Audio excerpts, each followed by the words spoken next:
Juste pour vous dire, pour vous annoncer, donc on va commencer à se présenter. Donc après, on va dire quelques mots sur l'association qu'on représente aujourd'hui, qui s'appelle la FAM, American Friends of Arts et Métiers. Donc ensuite, on va dire quelques mots sur les études aux États-Unis, et puis on va passer à la présentation de notre programme, qui justement aide à faire les dossiers et puis devenir un étudiant dans une université aux États-Unis. Voilà, donc je vais partager mon écran avec vous pour que vous puissiez voir quelques slides qu'on a préparés. Donc, si vous voulez allumer vos caméras, comme ça, pour qu'on puisse vous voir, ça serait super sympa. Et puis, on va bien évidemment vous laisser un peu la parole à la fin pour vos questions. Peut-être vous allez partager un peu vos projets, ou je ne sais pas quelle sera notre discussion. Euh, je vous propose de commencer, Nicolas Valentin. Nicolas, tu veux te présenter? Ouais, salut tout le monde, moi Nicolas, donc j'ai fait le parcours US en 2016. J'ai fait un master aux États-Unis pendant ma dernière année aux arts et maintenant je travaille à Meta dans la baie à San Francisco.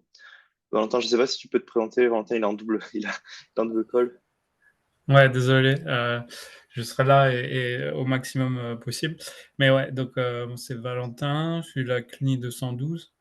Euh, et après mon diplôme des arts, donc j'ai eu mon diplôme, et après mon diplôme des arts, je suis allé aux États-Unis en candidat libre, on va dire, à Georgia Tech pour mon master en aerospace.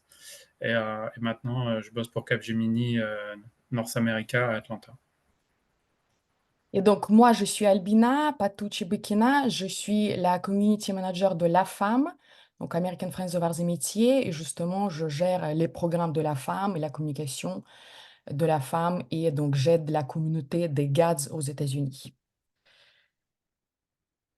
Donc voilà, et je vais vous dire quelques mots sur l'association qui s'appelle American Friends of Arts et Métiers. Je ne sais pas si certains parmi vous déjà connaissent ou ont entendu parler de cette association. Si vous voulez dire oui ou, je sais pas, lever la main. Ben voilà, donc AFAM, c'est une association à but non lucratif qui a été créée en 2007 avec l'objectif de promouvoir la marque Arts et Métiers aux États-Unis et d'aider la communauté des GADS, la communauté des étudiants et des anciens, avec leur projet de vie, enfin d'études aux États-Unis, avec leur American Journey, comme on dit. Et donc l'idée, c'est de pouvoir renforcer la communauté des étudiants et alumni aux États-Unis.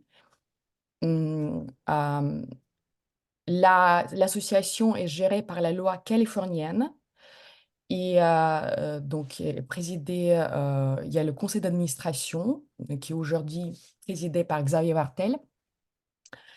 Et donc le premier président, c'était Éric Benamou, campus d'Aix, Aix 72.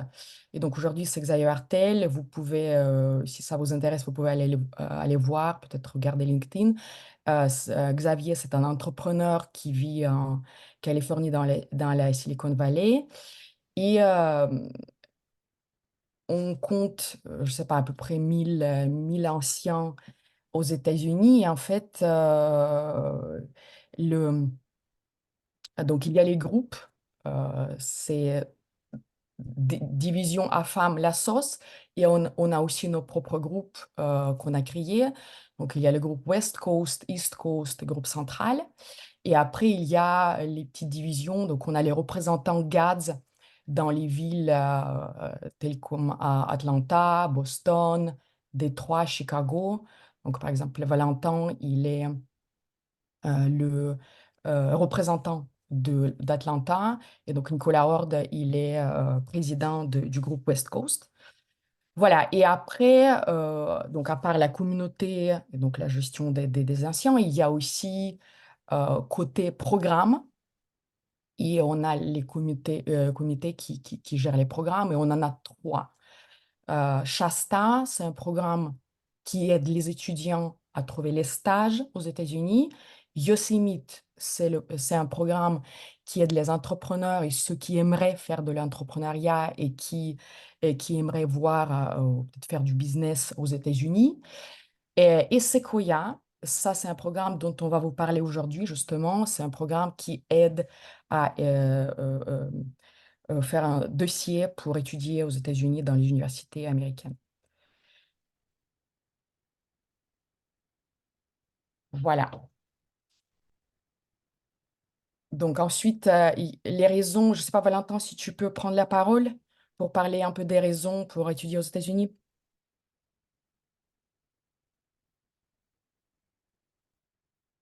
Nicolas, tu... Ouais, je peux y aller rapidement, je crois, ouais. Ouais, Je vais essayer d'aller rapidement, comme ça on passe directement aux questions, parce qu'il y a pas mal de slides. Pas mal de raisons pour venir étudier aux États-Unis, le prestige, parler anglais, les plus grosses boîtes sont aux États-Unis. Plein de raisons, et on essaie juste de les lister, mais il y a beaucoup de raisons pour lesquelles pas mal de personnes veulent venir étudier aux États-Unis.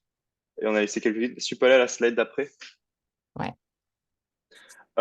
Juste quelques points. En général, les gens nous demandent qu'est-ce qu'il faut pour venir étudier aux États-Unis. Donc, faut test d'anglais, quelques statements, quelques documents qui précisent la motivation. Donc, ça dépend des universités. Faut un CV en anglais et des lettres de recommandation. Et toute l'idée de la femme, c'est qu'on a un programme dédié à aider les gens qui veulent venir étudier aux États-Unis. Tu peux aller à la salle d'après. Mhm. Donc le coût, c'est très cher, mais en général, on arrive à se débrouiller parce qu'on peut avoir des teaching assistants, des TA, on peut bosser dans des labos et ça réduit pas mal les frais de scolarité. Aussi prendre en compte le fait que les salaires aux États-Unis, c'est pas du tout comme en Europe, on parle de 3, 4, 5 fois plus, que ce soit en début de carrière ou même en fin de carrière, il y a plus de limite, j'ai envie de dire. Donc en général, les prêts, même si vous faites des prêts, ça se rembourse très rapidement. Moi, mon prêt, j'ai remboursé en même pas 2 ans. En fait, c'est rien par rapport à ce que vous pouvez potentiellement faire. Super, la slide d'après. Ouais. Voilà. Ouais. Et en fait, on arrive à notre programme Sequoia, qui est justement qui a été créé pour aider les étudiants et les anciens à pour faire les études aux États-Unis. Donc, ça a été créé récemment, en 2022. C'est notre dernier programme qui a été créé après Shasta et Yosemite. Donc, il est lancé en 2023.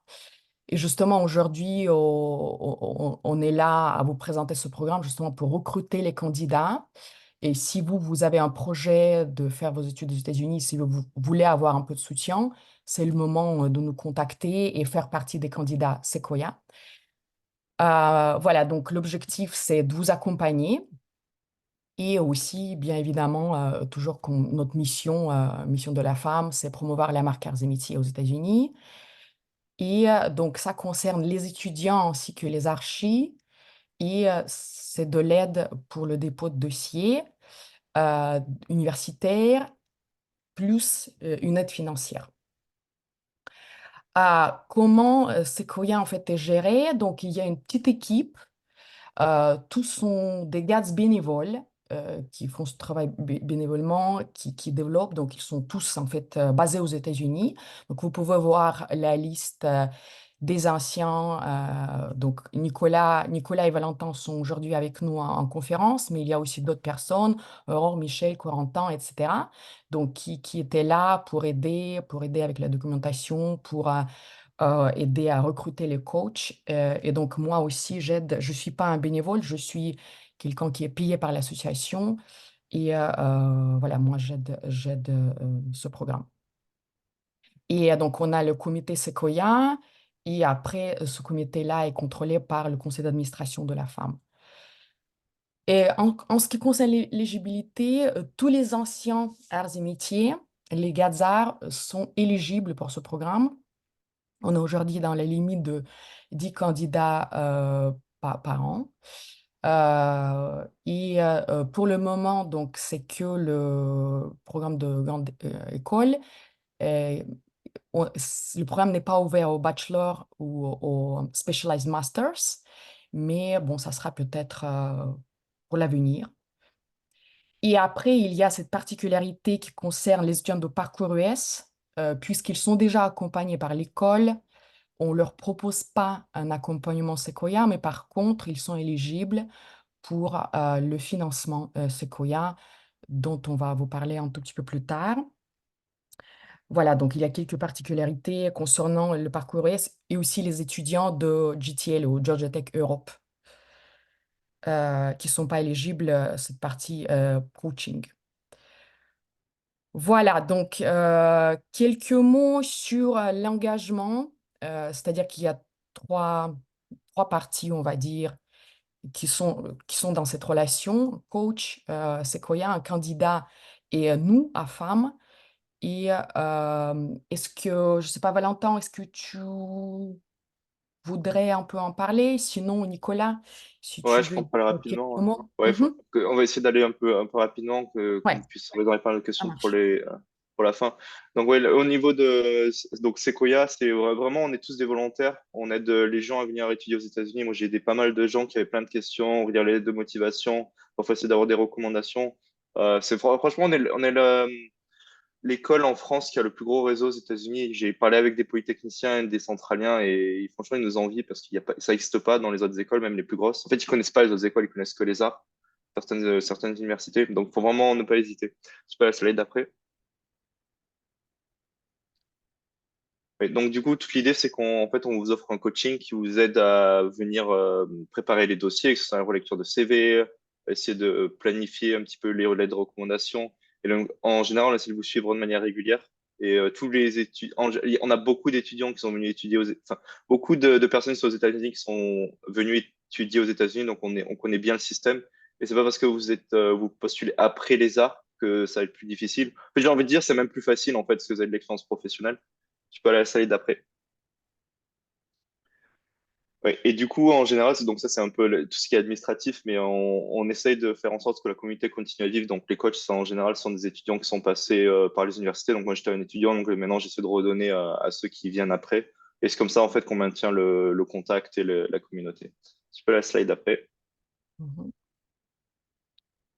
Donc, on a pas mal en plus de l'aide. On a pas mal d'exemples, que ce soit de CV.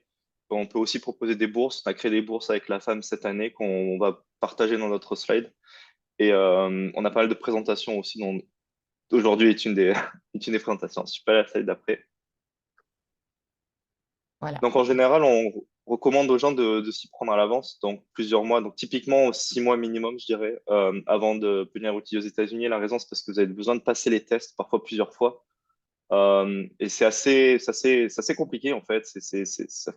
C'est stressant et c'est pour ça qu'on est là pour essayer de partager l'expérience qu'on a eue quand on a créé les dossiers pour que vous optimisiez les chances. Mais en général, faut bien comprendre que si vous êtes motivé, le pourcentage d'admission, c'est 100%, même dans les grosses universités. C'est juste parce qu'en fait, ils ont tellement d'étrangers, donc c'est en général des Indiens et des Chinois. En fait, dès qu'ils voient un profil français d'une école qu'ils connaissent, en fait, ils prennent direct. Par exemple, Georgia Tech, moi, il m'avait dit, on a juste vu le dossier, on prend direct, on se pose même pas de questions. Donc voilà, voilà. Est-ce que tu peux la slide d'après? Ouais. Et donc, justement, on accepte les candidatures là maintenant. Donc, le deadline, c'est en juin ou avant. Donc, si vous voulez, vous pouvez nous contacter. Là, donc, on va parler de la bourse. Ouais. Ouais. Donc en fait, c'est un nouveau programme qu'on a lancé. Donc on offre des bourses. Pour le moment, il y a une limite de candidats, mais on peut monter la limite suivant le nombre de candidatures. Mais si vous voulez venir étudier aux États-Unis, c'est un des très gros moyens ça peut vous aider en fait à passer les tests, ça peut vous aider à venir vous installer parce que les frais sont assez élevés. Et tout ça, c'est grâce à la générosité de Louis Mann. Donc Louis Mann, c'est un ancien qui a donné énormément d'argent pour que la communauté puisse vivre ici aux États-Unis. Et il y a une bourse de la SOS aussi pour les étudiants du parcours S. Mais c'est tout ça, ça peut vivre grâce à lui. Voilà, slide d'après. Ouais. Ceux qui sont du campus d'Aix doivent connaître, il y a une résidence, pardon, d'Angers, Angers, pas Aix, Angers. Ouais, ouais, c'est vrai. Résidence Louis Magne, donc il y a la bourse Louis Magne, la bourse de la mobilité qui est donnée aux étudiants. Donc voilà.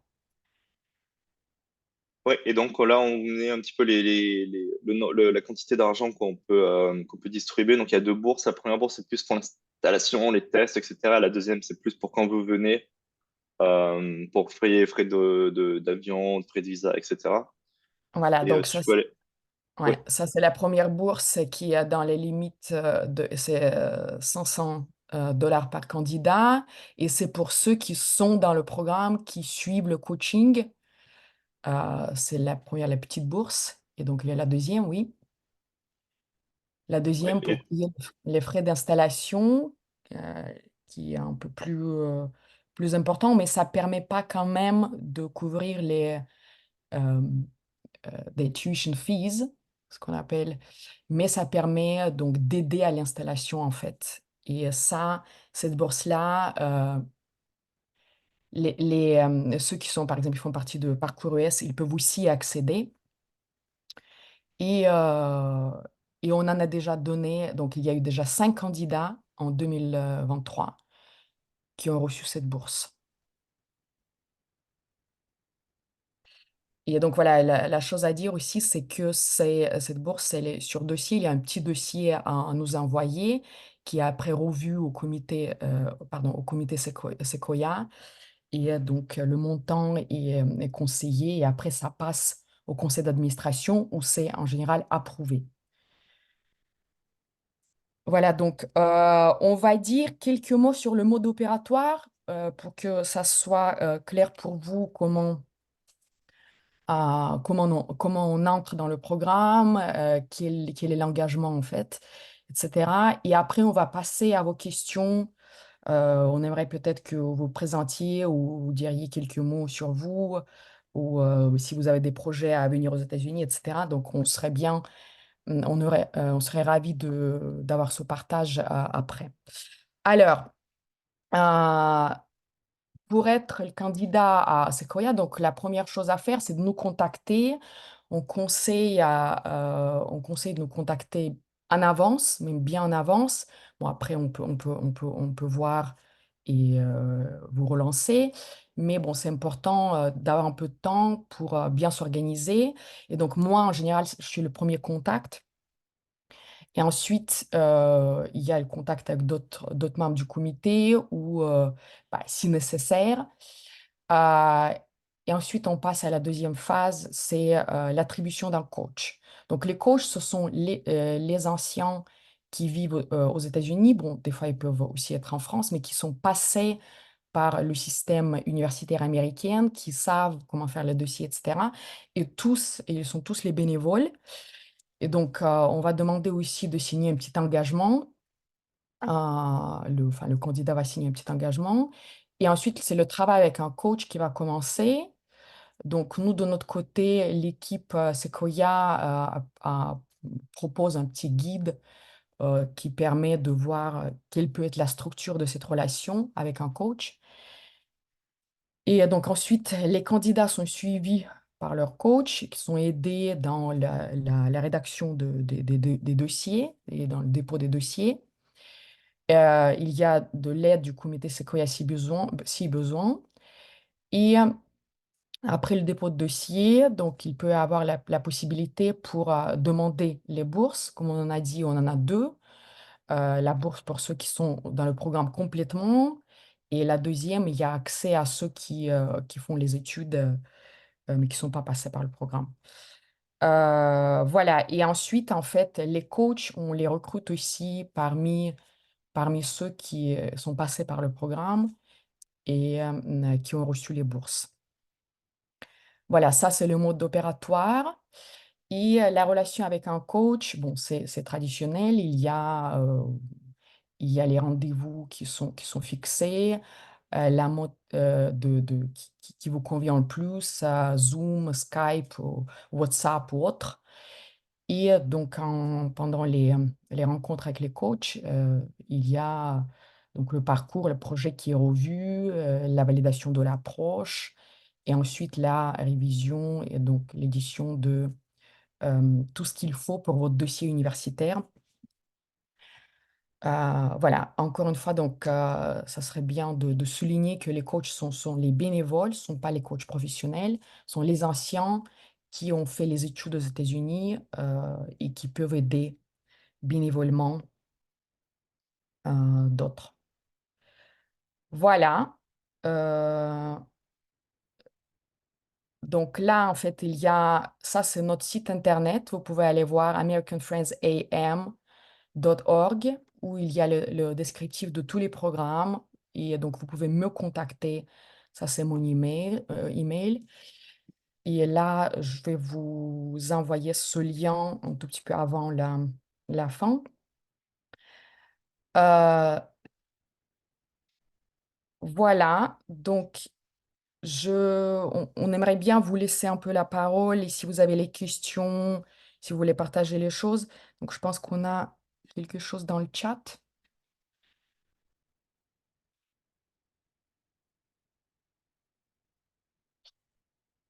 Alors voilà, donc Maxime, présentation pour le parcours US. Donc Nicolas, Maxime, je pense que Maxime, il t'a rencontré déjà. Ouais, Ouais. Donc Raphaël, Marc, Ouais, Maxime. j'avais déjà vu bah, Nicolas, de toute façon. Ouais, bah, c'est Maxime là qui parle. Ouais. Bah, Nicolas, de toute façon, t'étais sur la présentation du parcours US, si je me souviens bien. Et oui, mais mon commentaire, c'était plus par rapport en fait, au nom de Sequoia, AFAM et compagnie, que ça avait été mentionné sur le diaporama. Donc je disais juste que en fait, j'avais déjà vu ce nom-là passer à ce moment-là. Et donc tu fais partie de Parcours US, Maxime? Ou tu... Pour l'instant, je suis sur la liste élargie parcours US, oui. D'accord, ok. Mais bon, Et voilà, voilà. sache que même si tu fais pas partie de Parcours S, il y a toujours cette option de faire les études. Donc, quand tu es en troisième année, tu peux nous contacter. Et aussi, je pense que c'est important de dire que le diplôme d'ingénieur français est considéré comme un master aux États-Unis. Il y a une équivalence en diplôme master. Donc, en fait, il y a la possibilité de postuler directement au PhD après avoir reçu un diplôme aux arts. Ok, d'accord. C'est Ouais, ce qui n'est pas c'est toujours cool de le le cas savoir. en fait avec ce qui considèrent les masters en France, parce qu'il n'y a pas toujours l'équivalence. Des fois, on donne l'équivalence de bachelor en fait. Mais voilà, mais le diplôme d'ingénieur est considéré comme un master. Euh, oui, est-ce que vous voulez nous parler peut-être de vous, Raphaël, Mathilde, Victor, Emma, Marc? Je sais pas, peut-être est-ce que vous avez des projets de venir aux États-Unis étudier? Est-ce que vous êtes ancien? Est-ce que vous êtes étudiant? Alors, Brice qui a écrit Bonjour, je suis arrivé en retard. Est-ce que la conférence sera retransmise ou sous forme de vidéo? Oui, je vois que c'est enregistré, mais je pense qu'il faudrait voir avec le pôle carrière que je voudrais au passage remercier ici pour l'organisation enfin, pour nous aider à organiser cet événement. Et oui, normalement, il va y avoir un recording, enfin, une vidéo. Mais puisque vous êtes là, Brice, vous pouvez nous poser votre question et on va répondre. Donc, Nicolas est là, Valentin est là. Tous les deux, ils ont fait les études aux États-Unis, à Georgia Tech. Donc, il peut y avoir des questions précises ou sur les dossiers ou sur les universités ou les questions générales sur la femme, sur le programme. Donc, Florent, bonjour, je suis dans le train, ne peut pas parler. Ok, merci pour cette présentation. Oui, cette association est une chance. Effectivement, je ne vous ai pas dit ça, mais c'est très unique dans le paysage en fait, des écoles d'ingénieurs françaises. C'est que Arts et Métiers qui a ce type d'association incorporée aux États-Unis. D'autres écoles n'ont pas ça, elles ont les groupes en fait régionaux, mais pas une association qui est dédiée aux anciens et aux étudiants. Alors, donc, Florent qui pose encore la question, qui continue. Donc, je suis candidat sur liste élargie au parcours GTL, Georgia Tech Europe maintenant, et en aerospace. Suis-je éligible à la bourse numéro 2? Donc, oui, ceux qui sont dans les parcours proposés par l'école, parcours US au GTL ou Georgia Tech Europe, ne sont pas éligibles pour la bourse numéro 1, mais sont éligibles pour la bourse numéro 2 sur dossier. Et contactez-nous quand vous aurez votre admission à l'université.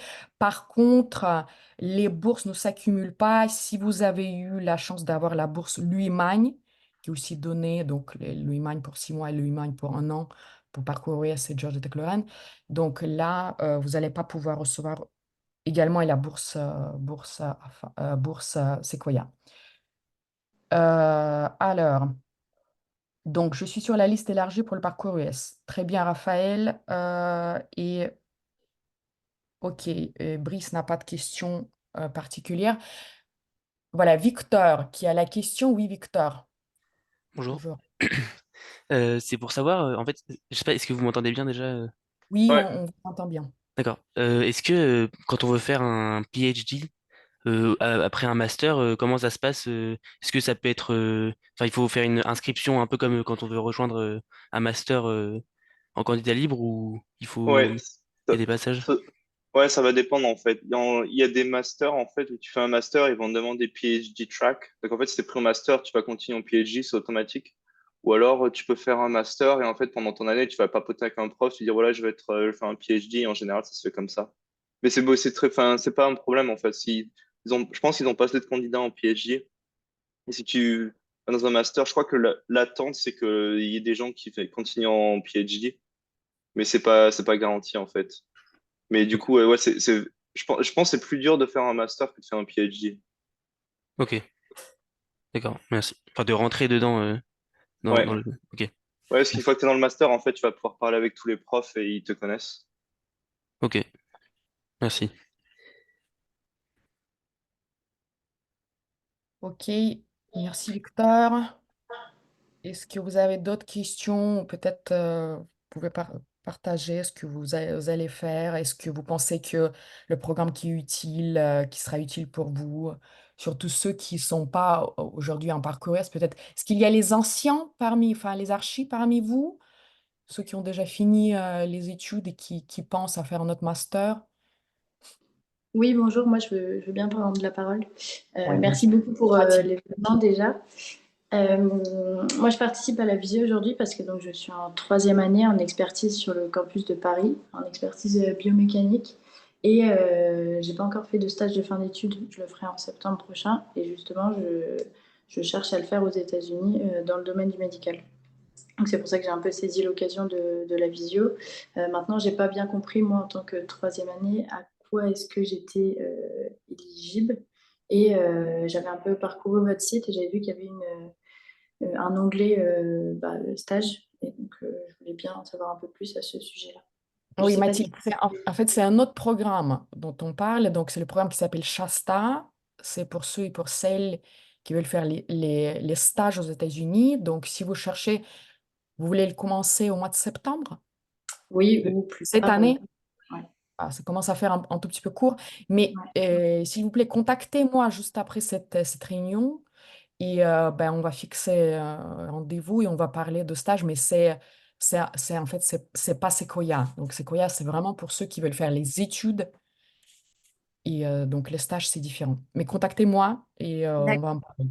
OK? Ok, super, merci beaucoup. Ouais, ouais.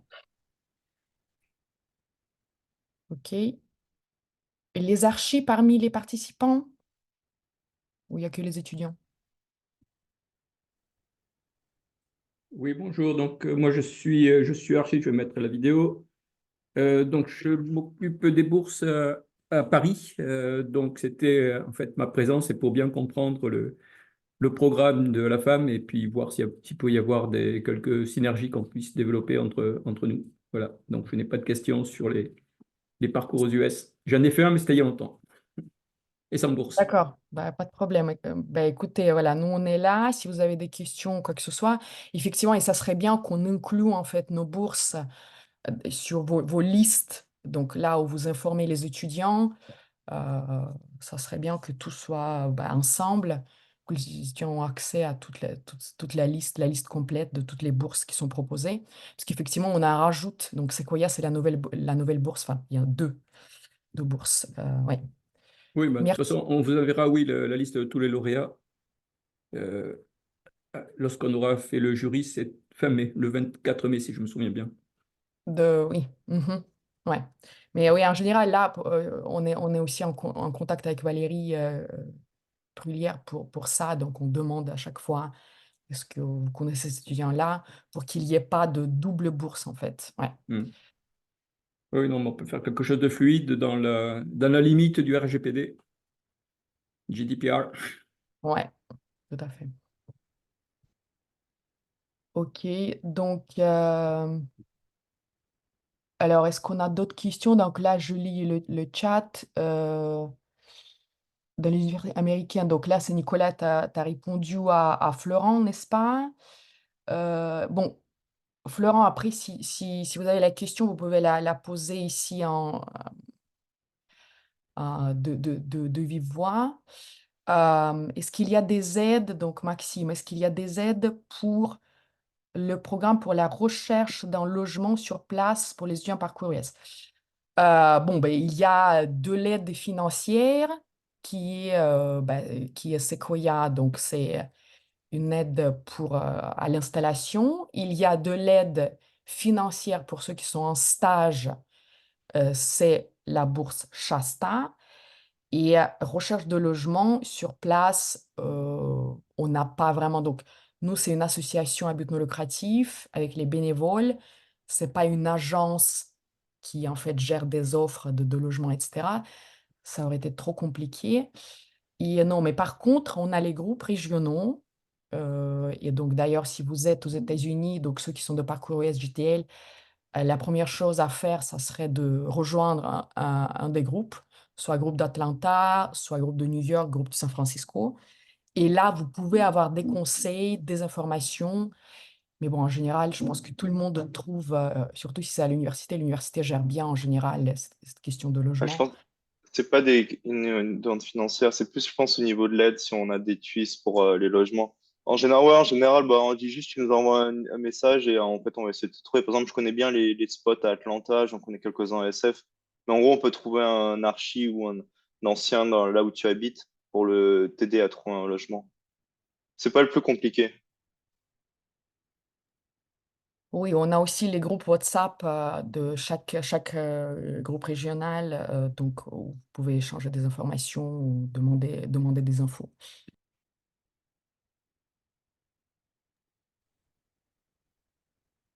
Très bien. Est-ce que vous avez d'autres infos, pardon, d'autres questions ou je sais pas, les doutes, les projets ou quelque chose que vous voulez partager avec nous ou demander? Ceux qui peut-être veulent venir déjà, qui projettent de venir aux États-Unis. Peut-être sur d'autres programmes, vous pouvez avoir les questions comme Mathilde tout à l'heure sur Shasta. Donc, Raphaël, après un PhD, on travaille forcément dans la recherche? Non, Ouais, non. Moi, j'ai plein d'amis qui ont fait un PhD qui travaillent dans le privé, surtout en computer science. ouais, ça, c'est vrai.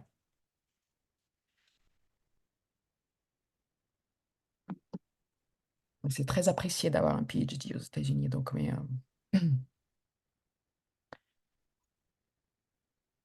OK.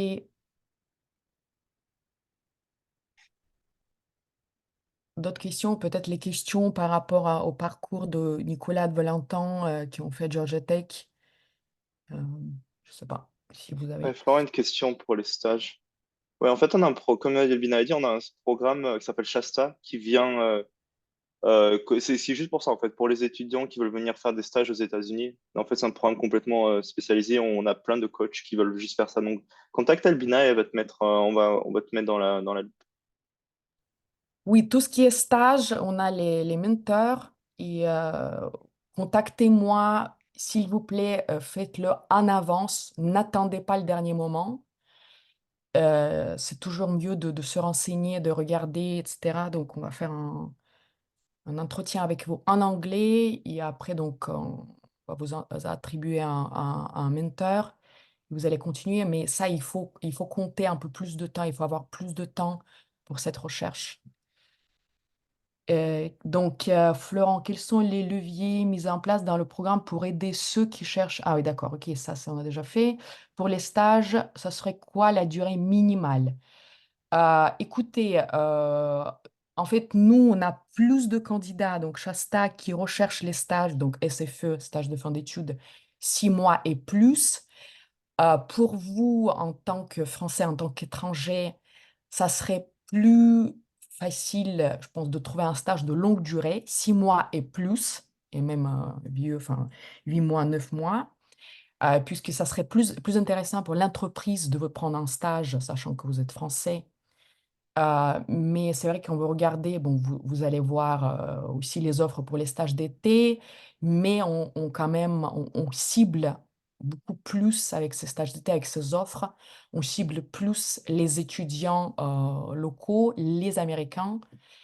Et donc voilà, si J'ai vous... j'ai envie de dire que pour répondre à la question, la durée minimale, je pense que ce serait quelques mois, genre 2, 3 mois. Mais ça, c'est que si tu fais un stage là-bas.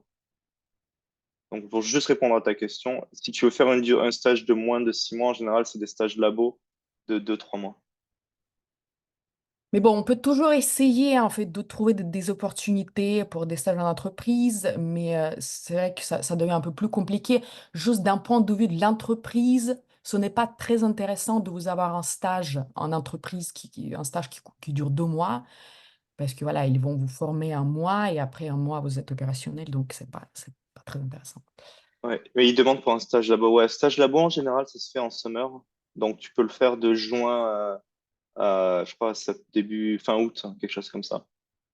C'est les rares cas où tu peux faire moins de 6 mois. En général, ils font exprès que ça marche bien. Attends, Mais vas-y, c'est bon, une question. ouais. Vas-y. Rebonjour, je suis admis dans une université Texas Tech. Pour aller là-bas, je dois demander un visa J1 et j'aimerais travailler quelques années aux États-Unis. Comment ça se passe pour Ouais. le visa si Alors, je veux travailler là-bas? je peux Comment je juste dois demander, m'y t'es prendre? sûr que c'est un visa G1, enfin un G1, c'est pas un F1? Est-ce que c'est un semestre? Un semestre d'études? Ouais. Ouais.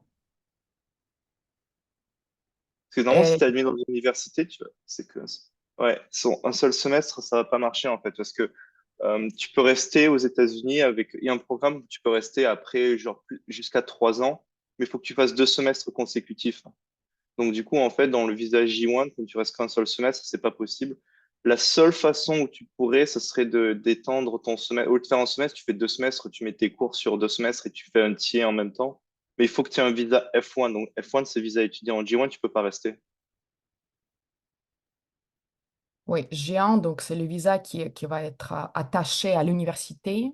Et donc, tu vas pas pouvoir travailler pour une entreprise parce que visa G1, c'est attaché à la structure. Voilà, donc attaché à l'entreprise ou attaché à l'université.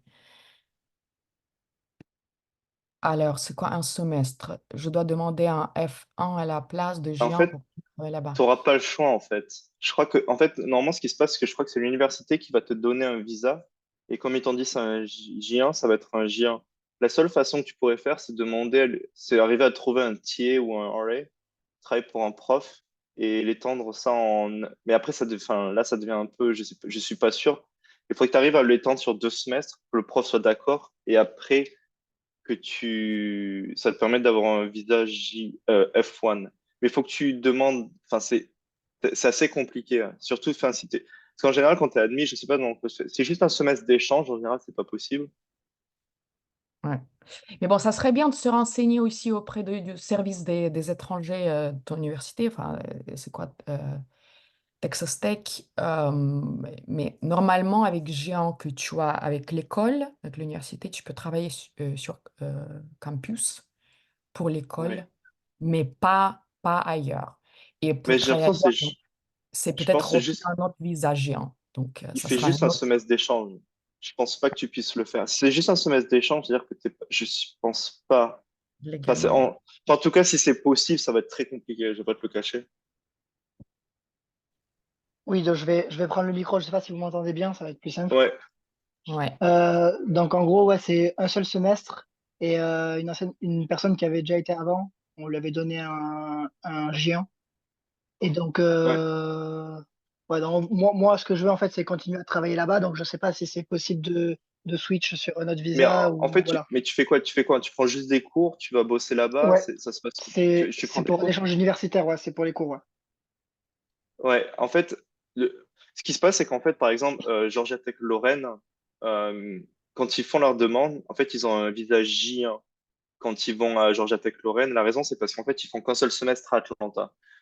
Par contre, il me semble que si tu arrives à trouver un research assistant ou teaching assistant et tu arrives à faire que tes cours soient sur 2 semestres, il est potentiellement possible que tu bascules sur un visa F1 et là, tu pourras bosser après. Mais il faut que tu te renseignes, tu pars quand? Je pars en janvier, dans un an En à peu près. janvier?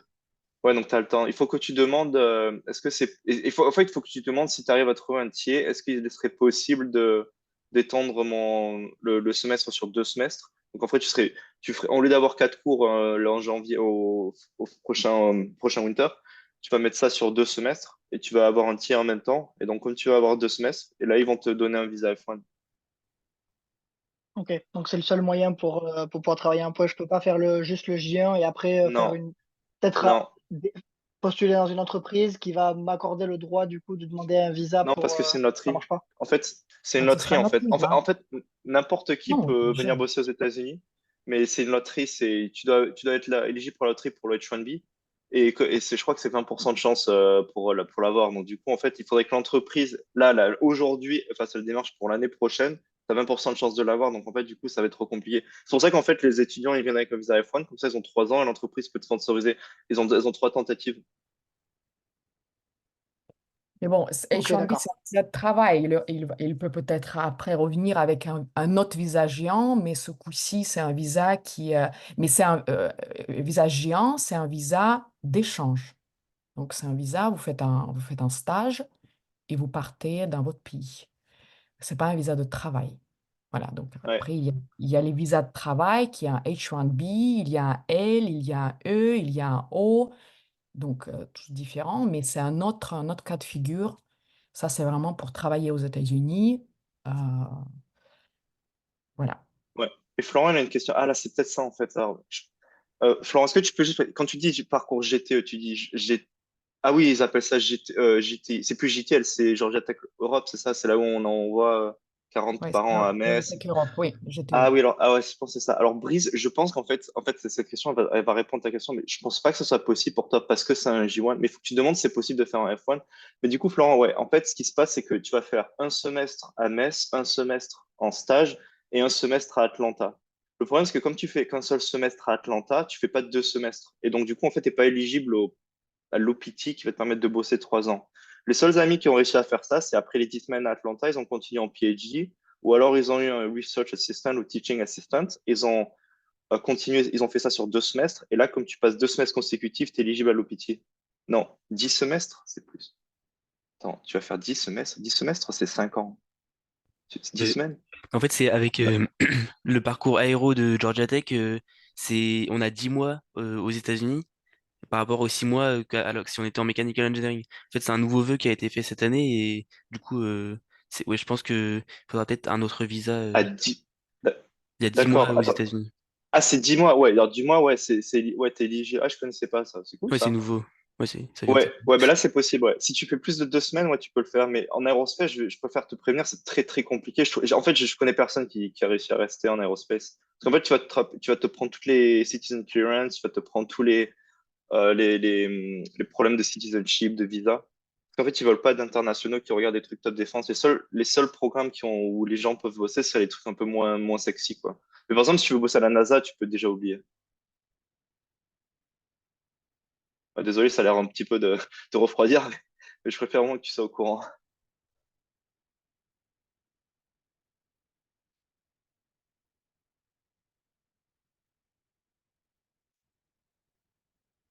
Allô? Alors, Ouais. est-ce que c'était clair comme réponse de Nicolas? Est-ce que vous avez d'autres questions par rapport peut-être je sais pas, filières différentes, universités, euh, préparatifs ou autres? Que peut-on faire pour améliorer son dossier pour une candidature aux US? Formation, bénévolat, voyage anglophone, que recherchent les universités chez les étudiants? Comment se démarquer? Nicolas, est-ce que tu voudrais commencer à répondre à cette question? Ouais, C'est en Raphaël. général, c'est vraiment la motivation. Ils vont regarder si tu es motivé, pourquoi tu veux venir, ce que tu as fait à côté. Donc, je sais pas, moi, si tu es un grand maître aux échecs, ça, c'est des choses qu'il faut dire. C'est pas tant les notes de manière surprenante, c'est vraiment ta motivation. En fait, ta personnalité, en fait. Par exemple, eux, les Américains, quand ils sont au lycée, ils font plein de clubs, de sports, etc. Parce qu'en fait, ça les aide pour les admissions, ce qu'on ne fait pas trop en France. Mais ce qui va vraiment te démarquer, c'est si tu as des projets à côté qui sont uniques. C'est là où ils vont vraiment regarder. Alors, donc, ok, c'est clair. Ok, Florence, c'est bon. Euh, ok, aerospace. Donc, il y a les questions sur aerospace qui est compréhensible. Ok, Raphaël, est-ce que on a bien répondu à ta question ou est-ce que tu voudrais encore d'autres précisions?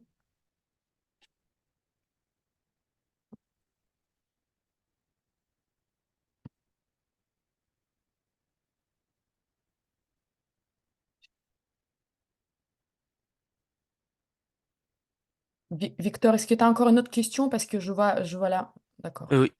Ah. C'est pour savoir, en fait, bah, si on fait aérospace à Georgia Tech, est-ce qu'après c'est possible, enfin, peu importe la spécialité qu'on a, est-ce que c'est facile de changer de secteur pour travailler après, où on est bloqué dans l'aérospace ou dans un secteur quand on a fait son master là-dedans? Aux États-Unis, est-ce que c'est possible? En fait, ça va être, c'est possible, je connais qui ont eu, mais en fait, ça peut potentiellement bloquer après quand tu vas postuler à la green card, parce qu'en fait, ils te demandent de vérifier que le master que tu as fait est bien en adéquation avec le job que tu as maintenant. Donc, du coup, si tu as eu un master en aérospace, mais que je sais pas, tu vas faire du consulting et tu vas faire du computer science, ils vont te demander pourquoi est-ce que tu as changé de voie. Donc, c'est possible, mais du coup, en fait, du coup, l'intérêt, c'est pourquoi avoir fait aérospace si c'était pour changer de voie après. Tu vas autant prendre le master directement dans le voie que tu veux faire, et c'est comme ça, tu seras pas bloqué après plus tard. Ok, merci, je vois. Excuse pas.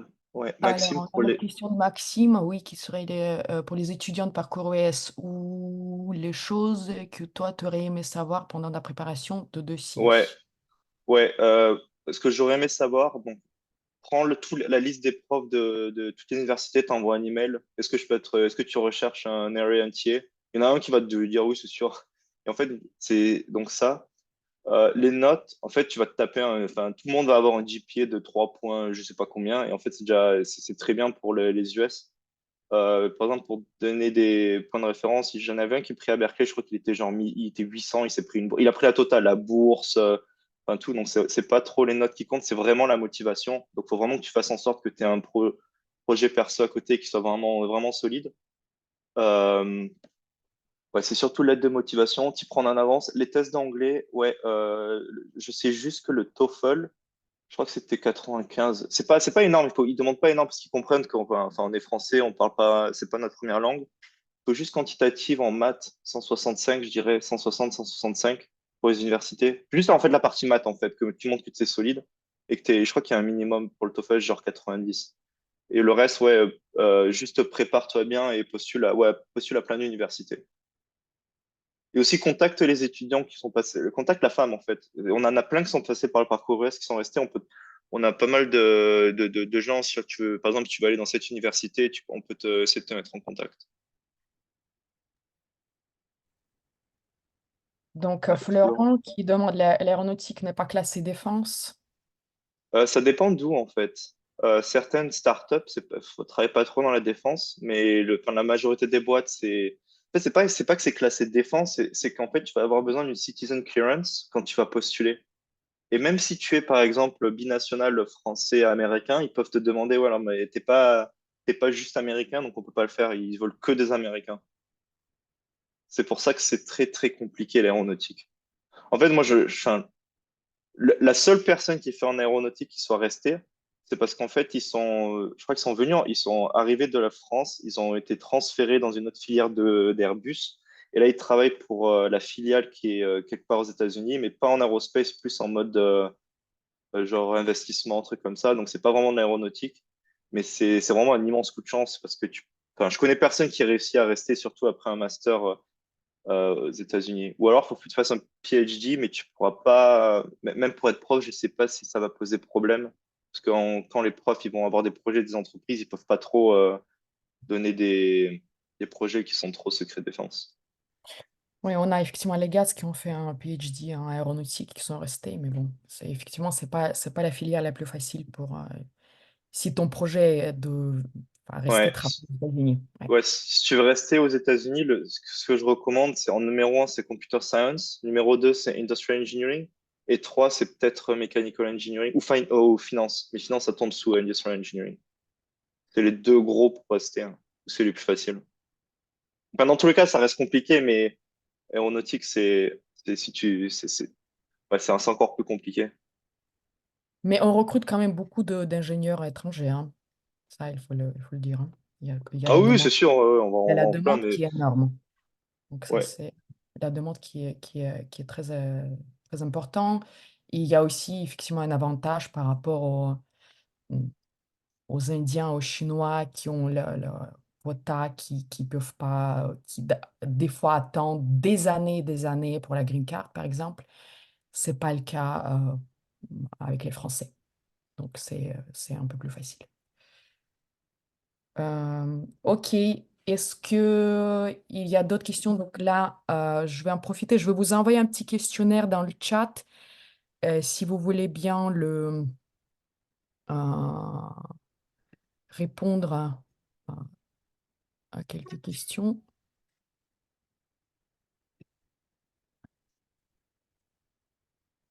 Donc, je vous envoie ça.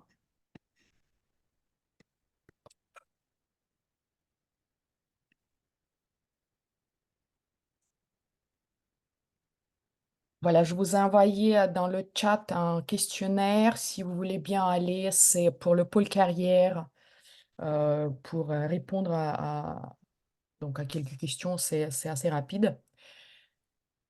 Voilà, est-ce qu'il y a d'autres questions? Victor, Brice, Maxime, Marc, Raphaël? On était 14 aujourd'hui dans cette conférence. Et puis aussi, s'il vous plaît, n'hésitez pas à faire passer ces informations-là, qu'il y a FAM, qu'il y a les 3 programmes, stage, études, entrepreneuriat, parce que, bon, on essaie de communiquer, mais pas toujours évident. Et ça passe bien quand ça vient d'autres étudiants. Voilà. Très bien, merci beaucoup Florent. Euh, et puis donc nous, on a aussi la newsletter. Si vous êtes ou vous passez aux États-Unis ou vous serez partie de notre communauté aux États-Unis parce que vous faites parcours US ou autre, abonnez-vous à notre newsletter, contactez nos groupes régionaux, contactez-moi si vous voulez être dans le programme. Faites-le en avance, s'il vous plaît. N'attendez pas, ne tardez pas. Et voilà, si on va, on va, on va finir là bientôt, si vous n'avez pas d'autres questions. Je ne sais pas, Nicolas, tu voudrais dire encore quelque chose? Je ne sais pas si Valentin, il est disponible aussi pour peut-être dire quelque chose à la fin de notre conférence. Oh, non, pas grand-chose à rajouter. Si vous voulez m'envoyer des messages, je vais mettre mes coordonnées dans le chat.